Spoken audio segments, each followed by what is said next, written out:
സാത്താൻ നമ്മെ പലപ്പോഴും സാത്താന്റെ കുള്ളതന്ത്രങ്ങൾ കൊണ്ടാണ് നമ്മെ കെണിയിൽ വീഴ്ത്തുന്നത്. സാത്താന്റെ കുള്ളതന്ത്രങ്ങളെ എതിർത്തു നിൽക്കാൻ നമുക്ക് എപ്പോഴും ആവശ്യമായിരിക്കുന്നത് ദൈവത്തിന്റെ ആയുധങ്ങളാണ്. കാരണം നമ്മേക്കാൾ ശക്തനായ ഒരുവനാണ് അവൻ.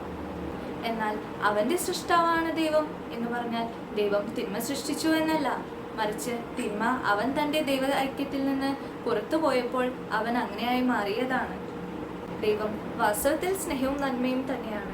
എന്നാൽ തിന്മയുടെ ആയുധങ്ങളെ നമുക്ക് അതിജീവിക്കണമെങ്കിൽ അവനേക്കാൾ ശക്തനായ ദൈവത്തിന്റെ ആയുധങ്ങൾ നമ്മൾ ധരിക്കേണ്ടതായിരിക്കും. കാരണം അവന്റെ ആദ്യ സമയങ്ങൾ പോലും ദൈവത്തിൽ നിന്നാണ്, നമ്മെ പോലെ തന്നെ. അതുകൊണ്ട് സാത്താന്റെ കുള്ളതന്ത്രങ്ങൾ, അതായത് അവന്റെ അറിവും അവന്റെ ബുദ്ധിയുമൊക്കെ നമ്മുടെ അറിവ് കൊണ്ടും ബുദ്ധി കൊണ്ടും അതിജീവിക്കുക എന്നത് ദുഷ്കരമാണ്. എന്നാൽ അത് ദൈവത്തിന്റെ കഴിവുകൊണ്ടും ദൈവത്തിന്റെ കരങ്ങൾ കൊണ്ടുമാകുമ്പോൾ വളരെ ലളിതമായ ഒന്നാണ്.